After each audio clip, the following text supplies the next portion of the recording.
So guys welcome to my back channel UPSC target 2023। तो आप सभी लोग मेरे वीडियो को लाइक एंड चैनल को सब्सक्राइब नहीं किए हैं तो कर दीजिए ताकि मेरे वीडियो का नोटिफिकेशन सबसे पहले आप तक पहुंचे और आप मेरे वीडियो का पूर्ण लाभ उठा सके। तो मैं आज क्लास 9 लेसन 2 बायोलॉजी जो उत्तक चैप्टर है उसका मैं अति लघु उत्तरीय प्रश्न लेकर आ चुका हूँ।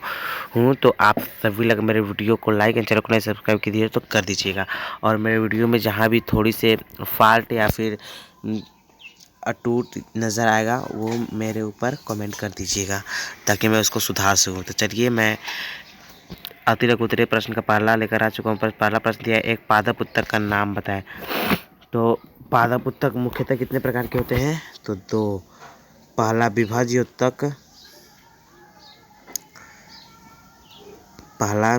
उत्तक और दूसरा अस्थाई या अविभाज्य उत्तक या अविभाज्य उत्तक। तो आई होप कि आपको समझ में आया होगा। तो चलिए अब हम लोग चलते हैं सेकेंड नंबर क्वेश्चन की। सेकेंड नंबर क्वेश्चन दिया जड़ के शीर्ष पर कौन सा उत्तक पाया जाता है? तो इसका आंसर शीर्षस्थ विभाज्य उत्तक। अतः शीर्षस्थ विभाज्य उत्तक का मुख्य कार्य है पौधों के लंबाई में वृद्धि करना। पौधे किसके कारण लंबे होते हैं या बढ़ते हैं? उसका आंसर होगा शीर्षस्थ विभाज्य उत्तक। शीर्षस्थ विभाज्य उत्तक।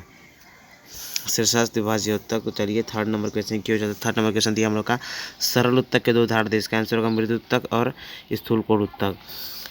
सरल उत्तक के उदाहरण इसका मृदु उत्तक या स्थूलकोण उत्तक। सरल उत्तक 3 प्रकार के होते हैं, मृदु उत्तक, स्थूलकोण उत्तक और तीसरा होता है हम लोग का दृढ़ उत्तक। दृढ़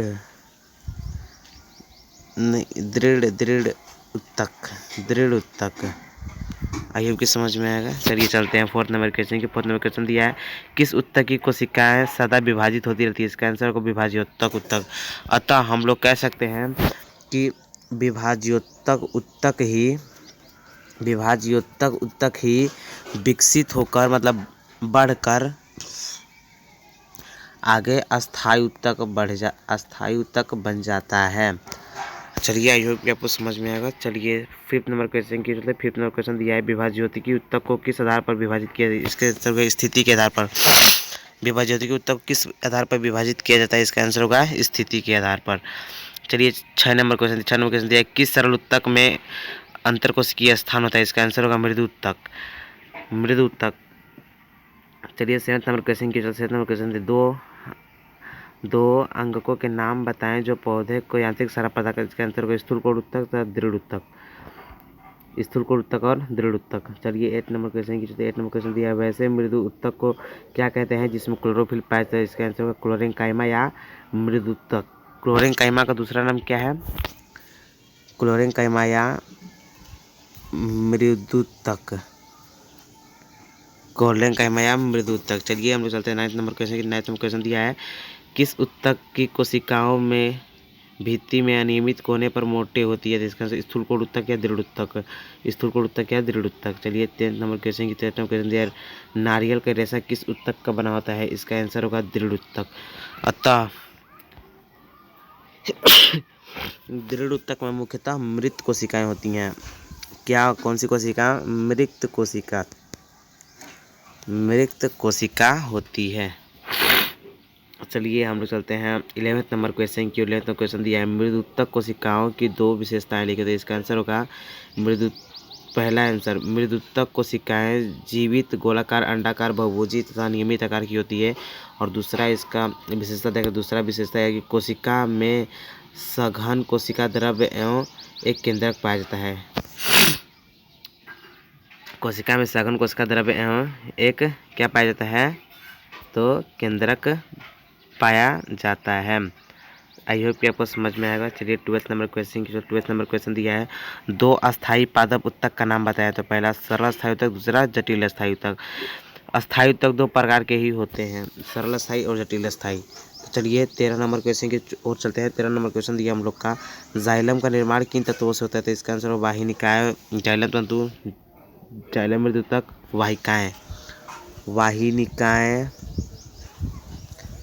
वाहिनिकाएं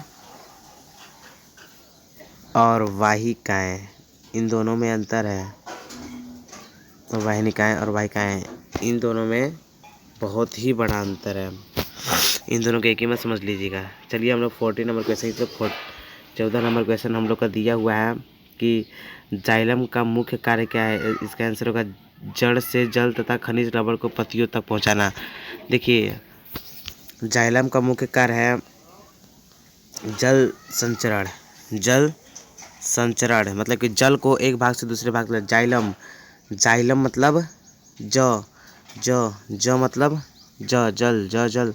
जाइलम का मुख्य कार्य होता है जल को एक स्थान से दूसरे स्थान तक पहुंचाना। जहाँ दोनों में ज ये ट्रिक है, आप लोग याद कर लीजिएगा। अगर ट्रिक पसंद में आया हो तो मेरे वीडियो को लाइक एंड चैनल को सब्सक्राइब कर दीजिएगा। जाइलम में ज और जल में ज। जाइलम का मुख्य कार्य जल को एक स्थान से दूसरे स्थान तक पहुंचाना। और यहाँ पर होता है फ्लोएम का मुख्य कार्य है भोजन को ले जाना। फ्लोएम भोजन को ले जाना। फल को हम लोग भोजन के रूप में खाते हैं तो भोजन। फल एक प्रकार का भोजन ही है तो भोजन।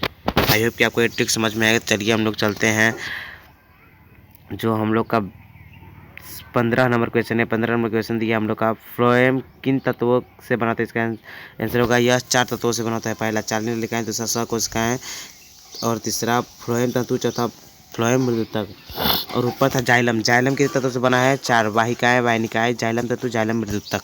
आई होप कि समझ में आएगा। चलिए हम चलते हैं 16 नंबर क्वेश्चन की ओर। 16 नंबर प्रश्न दिया हम लोग किस ऊतक द्वारा पौधों में खाद्य पदार्थों का संवहन होता है। इसका आंसर होगा फ्लोएम ऊतक द्वारा। खाद्य पदार्थ मतलब खाने वाला जितने भी पदार्थ है उसको क्या कहते हैं खाद्य पदार्थ। तो फल एक खाने वाला ही है तो फ्लोएम। चलिए चलते हैं हम लोग 17 नंबर क्वेश्चन की। 17 नंबर प्रश्न दिया हम लोग का किन्हीं 2 प्रकार के एपिथेलियमी ऊतक के नाम लिखे थे। देखिए एपिथेलियमी ऊतक मुख्यतः 4 प्रकार के होते हैं। सल्की या सल्काव,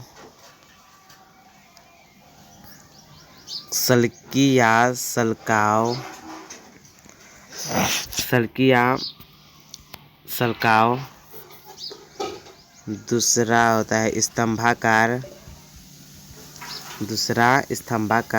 तीसरा क्यूबाइडल,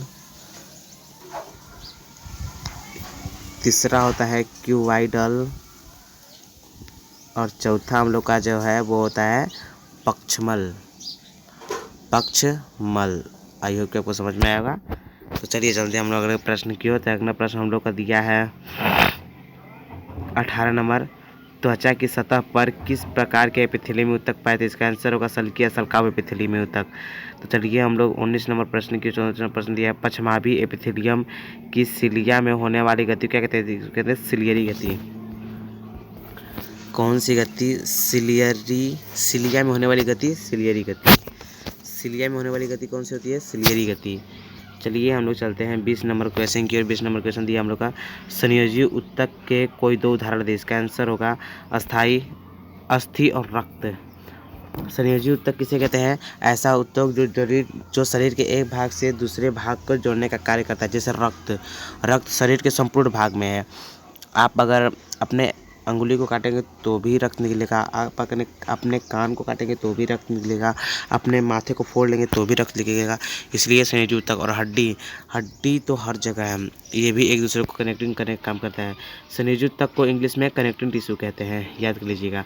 कनेक्ट मतलब जोड़ना, एक अंग से दूसरे अंग को जोड़ना, और कनेक्टिंग मतलब जोड़ने वाला, तो कनेक्टिंग टिश्यू है। चलिए अब हम लोग चलते हैं जो हम लोग का 21 नंबर प्रश्न दिया है संयोजी ऊतक कितने प्रकार की होती हैं। तो संयोजी ऊतक 3 प्रकार की होती हैं। पहला वास्तविक संयोजी ऊतक, दूसरा कंकाल ऊतक, तीसरा तरल ऊतक। तो चलिए इन तीनों का एक एक उदाहरण दे देते हैं। वास्तविक संयोजी ऊतक किसे कहते हैं ऐसे संयोजी ऊतक जो वास्तव में शरीर के एक भाग से दूसरे भाग को जोड़ते हैं उसे वास्तविक संयोजी ऊतक कहते हैं। कंकाल ऊतक मुख्यतः 2 प्रकार की होती हैं। अस्थि और दूसरा होता है अस्थि। आप लोग कमेंट बॉक्स में बताइए तो अस्थि ज़्यादा बड़ा है या उपस्थि। मतलब कि अस्थि का ज़्यादा महत्व है या उपस्थि। तो देखिए मैं बता रहा हूँ एक ट्रिक। जिसमें भी उप लग गया, उप किसी भी शब्द के आगे उप लग गया तो वो हमेशा दूसरे से क्या होगा, छोटा होगा या उसका कम महत्व होगा। तो चलिए आई होप कि समझ में आएगा। चलिए हम लोग चलते हैं 22 नंबर क्वेश्चन की ओर।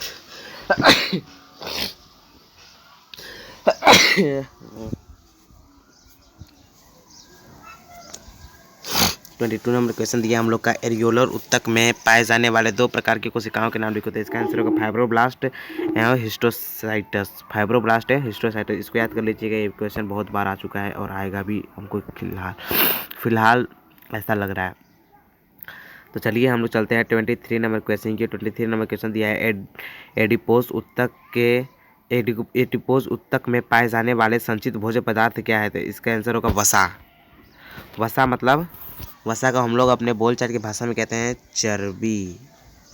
चर्बी चर्बी मनुष्य में चर्बी मुख्यतः 4 से 5 चीज़ों की होती है। देखिए मैं बता रहा हूँ। पहला जो होता है हम लोग में चर्बी का पहला भाग होता है ग्रसिका, ग्रास नली जिसको कहते हैं, या ग्रसिका। दूसरा अमाशय, तीसरा छोटी आंत, और चौथा बड़ी आंत, और पांचवा मालद्वार। आई होप कि समझ में आएगा। चलिए हम चलते हैं अगले प्रश्न की। अगले प्रश्न हम लोग का दिया है कि 24 में अस्थियों को मांसपेशियों से जोड़ने वाला ऊतक क्या कहलाता है। श्वेत तंतुमय ऊतक।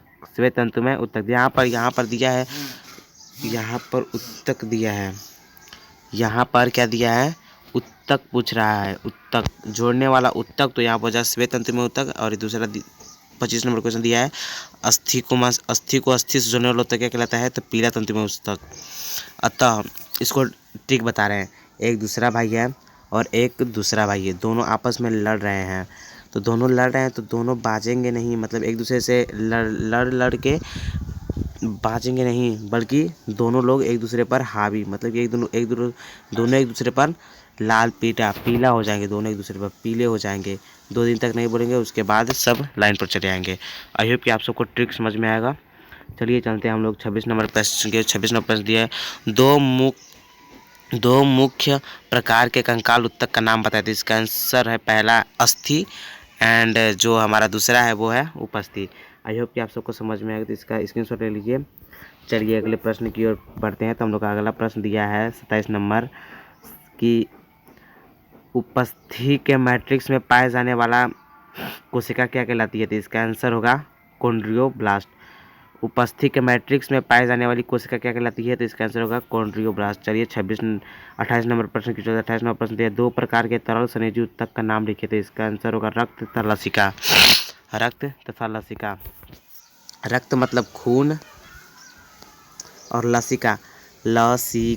लसिका खून का ही भाग है, लेकिन इसमें जो रुधिर कणिकाएं होती हैं, इसमें होती हैं प्लेटलेट्स, आरबीसी, डब्ल्यूसी, प्लेटलेट्स जितने भी होते हैं इस खून में होते हैं, लेकिन इसमें नहीं होता है।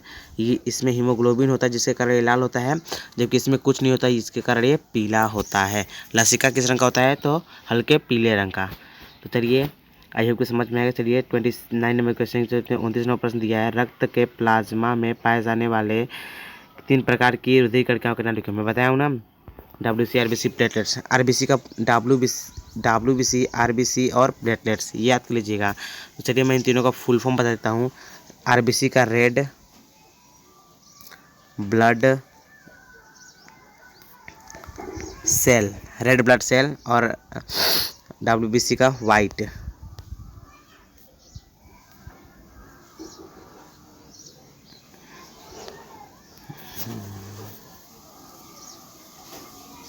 वाइट, फिर यही सब लिख लीजिएगा। White blood cell, red blood cell, white blood cell. I hope कि आप सबको समझ में आया होगा। तो चलिए अब हम लोग चलते हैं 30 नंबर प्रश्न की। 30 नंबर प्रश्न दिया है शारीरिक अंगों में गति किस प्रकार के ऊतक के कारण होती है। इसका आंसर होगा पेशी ऊतक। पेशी रहेगा तभी ना हम लोग के शरीर में गति होगा। पेशी मतलब कि आप लोग इसको बता सकते हैं पेशी ऊतक मतलब कि मसल्स। मसल्स, मसल्स मतलब कि जो हमारे बोन्स के ऊपर जो एक क्यूटिकल की परत होती है, जो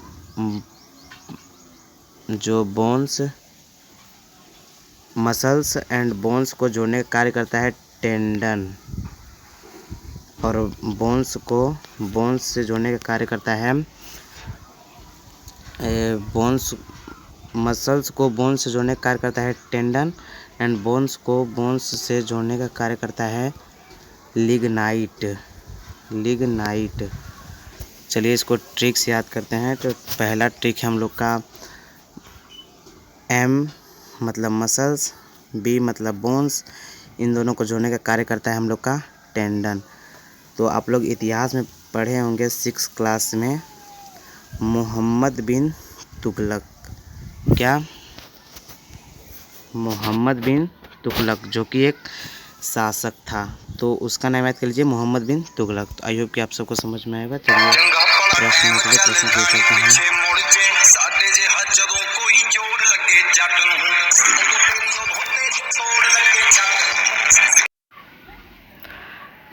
तो चलिए हम लोग अगले प्रश्न की ओर, जो 31 प्रश्न दिया हम लोग का, जंतुओं में मस्तिष्क किस प्रकार के ऊतक की बनी होती है? तो इसका आंसर होगा तंत्रिका ऊतक। तंत्रिका ऊतक को हम लोग इंग्लिश में बोलते हैं न्यूरॉन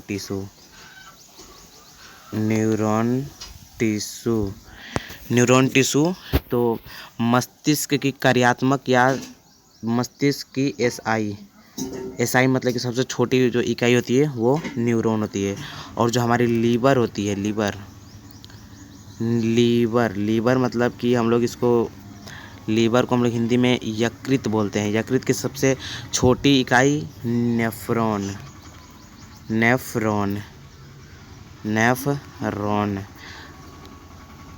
जो मस्तिष्क होता है, मस्तिष्क मतलब माइंड की न्यूरॉन, और जो हमारा माइंड का न्यूरॉन, और हम लोग का जो होता है लीवर मतलब यकृत का नेफ्रॉन। तो चलिए अब हम लोग चलते हैं अगले प्रश्न की ओर। अगला प्रश्न हम लोग का दिया है, तंत्रिका ऊतक की इकाई क्या है? ये तो हो गया। तंत्रिका ऊतक की इकाई न्यूरॉन या तंत्रिका कोशिका? न्यूरॉन, अभी मैं बताया हूँ।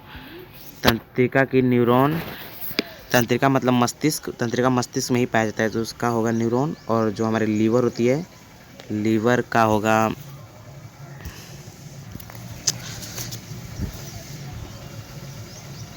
लीवर का नेफ्रॉन। तो चलिए ये भी समझ में आएगा। चलिए चलते हैं अब, जो हमारा दिया हुआ है 33 नंबर प्रश्न। 33 नंबर प्रश्न हम लोग का है, बहुकोशिकीय जीवों में कार्यों को दक्षतापूर्वक संचालन के लिए क्या व्यवस्था होती है? इसका आंसर होगा ऊतक की श्रम विभाजन। बहुकोशिकीय जीवों में हर एक कार्य को संपादित करने के लिए अलग अलग कोशिकांग होते हैं, मतलब अलग अलग अंगक होते हैं। जैसे हम लोग को सांस लेने के लिए यहाँ पर हम लोग का गला है, गला मतलब कि ट्रैकिया, गला नहीं, गला तो संपूर्ण हो जाएगा, मुख्यतः ट्रैकिया को इंग्लिश हिंदी में बोलते हैं, ट्रैकिया इंग्लिश वर्ड है, ट्रैकिया को हिंदी में बोलते हैं श्वास नली। तो चलिए ये आपको समझ में आएगा। चलते हैं अगले प्रश्न की ओर। अगला प्रश्न हम लोग को दिया है 34 नंबर, समान उत्पत्ति तथा समान कार्य को संपादित करने वाली कोशिकाओं का समूह क्या कहते हैं? ऊतक किसे कहते हैं? पहले, एक सी रचना तथा एक सा कार्य करने वाली कोशिकाओं के समूह को क्या कहते हैं हम लोग? ऊतक। तो चलिए 35 नंबर प्रश्न की 35 नंबर प्रश्न दिया है, तने की चौड़ाई में वृद्धि किस कोशिकाओं के कारण होती है? तो इसका आंसर है पार्श्वस्थ। ठीक है, शीर्षस्थ जो होता है, शीर्षस्थ विभाज्योतक जो पादप कोशिका का एक भाग है, शीर्षस्थ पौधे की लंबाई में और पार्श्वस्थ पौधे की चौड़ाई में।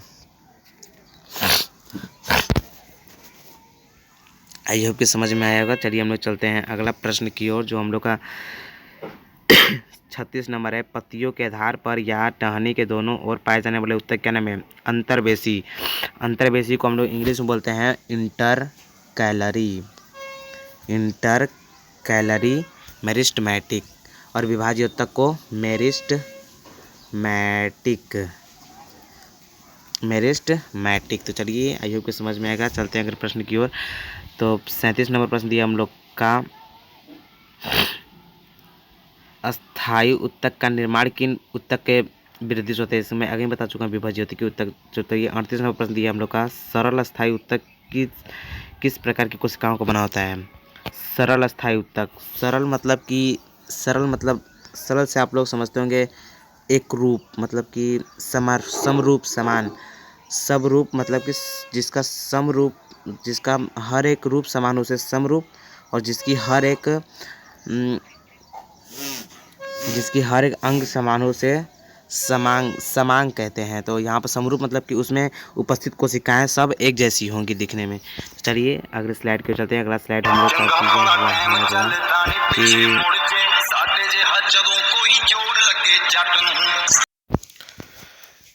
तो चलिए हम लोग 39 नंबर प्रश्न की ओर चलते हैं। 39 नंबर प्रश्न हम लोग का दिया हुआ है कि जलीय पौधे में मुख्यतः किस प्रकार के उत्तक पाए जाते हैं। इसका होता है वायु उत्तक। तो चलिए 40 नंबर प्रश्न की 40 नंबर प्रश्न की दिया है हम लोग का। किस उत्तक की कोशिकाएं मृत, लंबी, सरकरी तथा दोनों सिरों पर नुकीली होती थी। इसका आंसर होगा दृढ़ उत्तक। कौन सी उत्तक? दृढ़ उत्तक। दृढ़ उत्तक में कैसी कोशिका होती है? मुख्यतः मृत मतलब कि मरी हुई कोशिका होती है। मृत मतलब मरी हुई कोशिका। तो चलिए चलते हैं हम लोग 41 नंबर प्रश्न की ओर। तो हम लोग 41 नंबर प्रश्न दिया है, शुष्क स्थानों पर पाए जाने वाले पौधों में एपिडर्मिस की कोशिका के ऊपर किसकी एक परत होती है। किसका आंसर होगा क्यूटिकल। किसका परत होता है? तो क्यूटिकल का। चलिए 42 नंबर प्रश्न की चलते 42 नंबर प्रश्न दिया है, कार्क कोशिका में जीव द्रव्य पाया जाता है। कार्क कोशिकाओं में जीव द्रव्य पाया जाता है, ये सही है या गलत? तो इसका आंसर होगा नहीं पाया जाता है। चलिए 43 नंबर प्रश्न दिया है। 43 नंबर प्रश्न, दो या दो से अधिक प्रकार की कोशिकाओं से बने उत्तक क्या कहते हैं? जटिल उत्तक। कौन सा उत्तक? जटिल। याद कर लीजिएगा, दो या दो से अधिक प्रकार की कोशिकाओं से बने उत्तक को हम लोग जटिल उत्तक कहते हैं।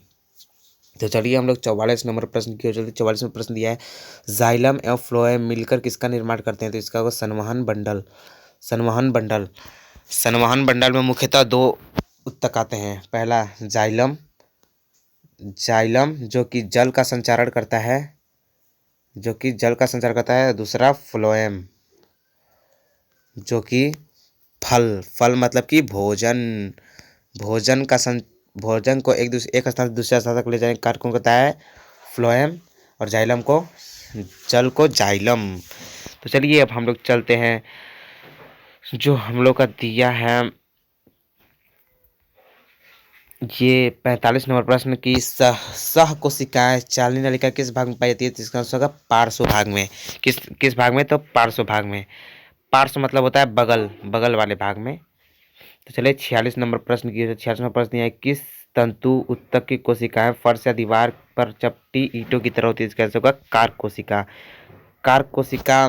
पहले दृढ़ उत्तक कोशिका ही रहती है, जो समय के साथ परिवर्तन होने के बाद कार्क में बदल जाता है। कार्क मतलब कि आप लोग देखे होंगे नीम या फिर आम या फिर किसी और पेड़ में कि जब उसके तने को आप लोग छूते हैं तो उसमें से ऐसा मतलब इतना बड़ा छोटा उसमें चाइल्स निकलते हैं। चाइल्स जो भूरे रंग के होते हैं, लकड़ी ही होती है, उसको नोचते हैं तो निकल जाता है, जिस पर हम लोग पैर रखकर चढ़ते हैं पेड़ पर, तो उसी को हम लोग कहते हैं कार्क। तो चलिए अब हम लोग का जो प्रश्न दिया हुआ है 47 नंबर कि किस उत्तक के मुक्त सिरे पर सूक्ष्म रसांक होते हैं। इसका आंसर होगा स्तंभाकार उत्तक मुख्यतः हमारे छोटी आंत में पाई जाती है। किस आंत में? तो छोटी आंत में।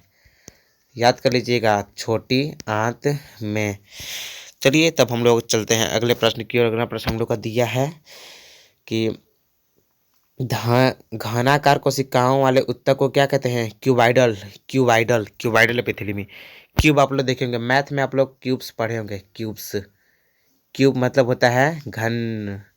यहाँ पर QUBE, इसको हिंदी में बोलते हैं घन। तो घनाकार कोशिका को इंग्लिश में क्या कहते हैं? Cuboidal tissue. चलिए आई होप समझ में आया होगा। चलते हैं हम लोग अगले प्रश्न की ओर, जो कि हमारा दिया है एक 51 नंबर प्रश्न है जो हम लोग का, एंटीबॉडी का निर्माण किन कोशिकाओं द्वारा होता है। इसका जो श्वेत रक्त कोशिका को हम लोग कहते हैं WBC, व्हाइट ब्लड सेल। तो चलिए आई होप कि समझ में आएगा। चलिए 50 नंबर प्रश्न की 50 नंबर प्रश्न दिया हम लोग का। अंडवाहिनी में अंडाणु को एक ही दिशा में जाने के लिए किस उत्तर की कोशिकाएं मदद करती है? इसका आंसर पश्चमाभी या पश्चिमी एपिथेलियम। चलिए 52 नंबर प्रश्न की 52 नंबर प्रश्न दिया हम लोग का। किस उत्तक में तारे जैसी कोशिकाएं पाई जाती है? इसका जालवत संयोजी उत्तक। जालवत मतलब कि आप लोग जाल देखे होंगे, जाल ऐसे ऐसे होता है जिसमें मछली पकड़ते जाते हैं या फिर मच्छर से बचने के लिए मच्छरदानी होती है। तो जाल ऐसे देखें। जालवत संयोजी उत्तक के पार्श्व भाग में कैसी कोशिकाएं पाई जाती हैं? तो जालवत संयोजी उत्तक। इसमें तारे जैसा यहाँ पर संरचना बन रहा है ना, जहाँ पर दो जाल के धागे मिल रहे हैं, वहाँ पर तारे जैसे संरचना बन रहा है, वहीं पर जालवत संयोजी उत्तक पाए थे। चलिए आई होप को समझ में आएगा। चलिए अगले प्रश्न की अगला प्रश्न हम लोग का दिया है कि 53 नंबर की बाह्य कर्ण में किस प्रकार का उत्तक पाया जाता है? इसका उपस्थि। तो देखिए बता रहे हैं, उपस्थि उत्तक मुख्यतः आप लोग के जब पेपर देंगे तो उसमें पूछा जाएगा उपस्थि उत्तक मुख्यतः कहाँ पाई जाती है? तो 2 ऑप्शन देगा, पहला कान और दूसरा नाक। ये दोनों बहुत ही फेमस ऑप्शंस हैं कि उपस्थि उत्तक कहाँ पाए जाते हैं। तो आप मारिएगा, कान रहेगा तो कान में या फिर नाक रहेगा तो नाक में, दोनों जगह पाई जाती है। और तीसरा आप लोग दिया रहेगा ए एंड बी दोनों, ए प्लस बी दोनों, तो आप लोग इसको मारिएगा। अगर ए एंड बी नहीं दिया होगा तो आप लोग किस पे मारिएगा? कान को। चलिए चलते हैं 54 नंबर प्रश्न की ओर। 54 नंबर प्रश्न दिया हम लोग का, हैवर्सियन नलिका कहाँ पाए थे? तो इसका आंसर मेमेलियन अस्थि के अनुप्रस्थ काट में, मेमेलियन अस्थि के अनुप्रस्थ काट में। चलिए 55 नंबर प्रश्न दिया है, आयतन के हिसाब से प्लाज्मा रुधिर का कितना प्रतिशत होता है? 55। प्लाज्मा कितना प्रतिशत होता है रक्त का कितना प्रतिशत होता है प्लाज्मा? तो ये होता है आपका 55%। एंड बाकी 45% जो हम लोग के हैं प्लेटलेट्स, WBC RBC प्लेटलेट्स जो हैं वो 45 रहते हैं। अगर पूछा जाएगा कि प्लाज्मा में कितना प्रतिशत जल होता है, तो प्लाज्मा में हम लोग का 90% जल और बाकी 10% जो उसमें सब रहते हैं, जो अवशिष्ट पदार्थ तो सब वही उसमें रहते हैं। तो चलिए हम चलते हैं 56 नंबर प्रश्न की। 56 नंबर प्रश्न दिया है, किस प्रकार की कोशिकाओं में केंद्रक नहीं पाया जाता? तो इसका आंसर लाल रुधिर कणिका। किस प्रकार की कोशिकाओं में केंद्रक नहीं पाया जाता है? तो इसका आंसर होगा लाल रुधिर कणिका। तो चलिए 57 नंबर प्रश्न की ओर चलते। 57 नंबर प्रश्न दिया है, लाल रुधिर कणिकाओं में पाए जाने वाले प्रोटीन रंजक को क्या कहते हैं? हीमोग्लोबिन। अर्थात हम कह सकते हैं कि मानव रक्त जिस कण के कारण लाल होता है उसे हम कहते हैं हीमोग्लोबिन। ये भी पूछता है कि मनुष्य का रंग किसके कारण लाल होता है? तो आप ऑप्शन में देगा हीमोग्लोबिन, तो मार दीजिएगा हीमोग्लोबिन। बहुत सारे बच्चे हीमोग्लोबिन और प्लेटलेट्स ये दोनों शब्द आपस में मिलते हैं तो दोनों लोग कंफ्यूज हो जाते हैं। तो चलिए 58 नंबर प्रश्न की ओर चलते हैं। 58 नंबर जो कि अति लघु उत्तरीय प्रश्न का लास्ट क्वेश्चन है। आप तक मेरे वीडियो को लाइक एंड चैनल को सब्सक्राइब नहीं किया तो कर दीजिए, ताकि मेरी वीडियो का नोटिफिकेशन सबसे पहले आप तक पहुंचे और आप मेरे वीडियो का पूरा लाभ उठा सके। तो चलिए लास्ट जो प्रश्न है उसके चलते हैं। तो दिया है कि एक न्यूरॉन के एक्सॉन के अंतिम छोर की शाखाएं दूसरे न्यूरॉन के डेंड्राइट से जुड़कर क्या बनाती है?